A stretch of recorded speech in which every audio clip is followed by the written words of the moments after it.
Hello, I'm Thad Kemlagi from SchoolTube.com, and welcome back to the Professor Bruce Show. In this two-part video, Professor Bruce is going to explain exactly how your brain learns something new. Learning about your brain is fascinating, and it also helps you understand how to properly use all the accelerated learning strategies taught in the other Professor Bruce videos. Therefore, I recommend you watch both of these videos before you watch any other of the Professor Bruce weekly segments. Let's send it on over to Professor Bruce for part one of this segment. Thanks, Thad, and welcome to all of you who are watching this video. The strategies I'm going to teach you in this program take advantage of the latest research on how your brain works as you learn. Now, there are two types of learning. Sometimes you just need a piece of information that you can look up and be done. Nothing else is required. We call this little learning. Big learning, on the other hand, is called mastery. I like to think of mastery as the long-term ability to properly recall and effectively use information to do something. For example, once you master algebra, you can just look at an algebraic equation and know how to solve it.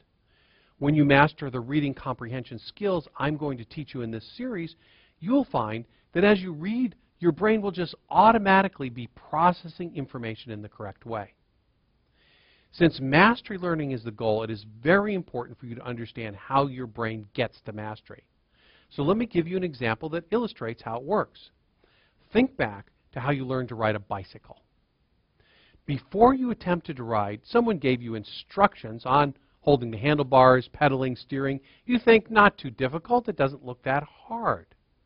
The interesting thing is that even though you understood the instructions, you probably weren't able to jump on a bike and ride unassisted the first or even the second time you tried. Understanding the instructions was not enough. Now, fast forward a week or two, you've had several practice sessions where you use training wheels, and then one day you wake up and like magic, you're riding on your own without any assistance. What happened? Well, after enough practice, your brain reached a threshold where it decided this was an important skill and responded by writing complex programming. After the program was written, as you mount the bicycle, your brain's bicycle riding program instantly starts asking for information from your inner ear that is used to adjust your weight on the bike to maintain proper balance, information from your eyes that is used to constantly adjust the pressure on your arms and that your hands exert on the handlebars in order to steer around obstacles. Information from your conscious thoughts is also asked for about how fast you want to go. And that's all run through a calculation that is incredibly complex. And it changes all the time.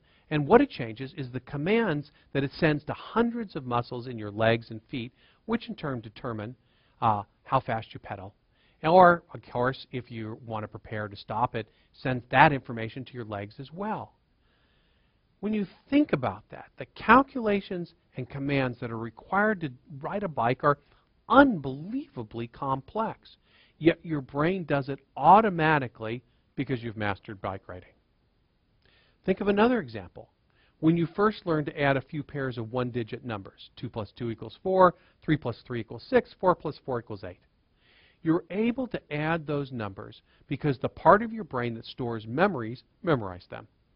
At that point in time, if someone asked you to add 5 plus 5, you couldn't do it because you hadn't yet memorized the answer to 5 plus 5. Of course, years later as you watch this video, your brain automatically says 10. This automatic response is another example of mastery. Mastery, in addition, came as your repeated practice of math facts alerted your brain that this was important information. Your brain responded by writing a program for adding numbers. One day you found you could add other numbers even though you never actually memorized those addition facts.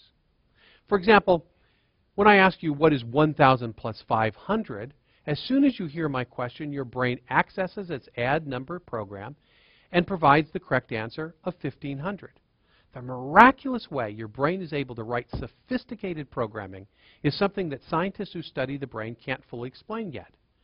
We do know, however, what triggers the brain to write the programming.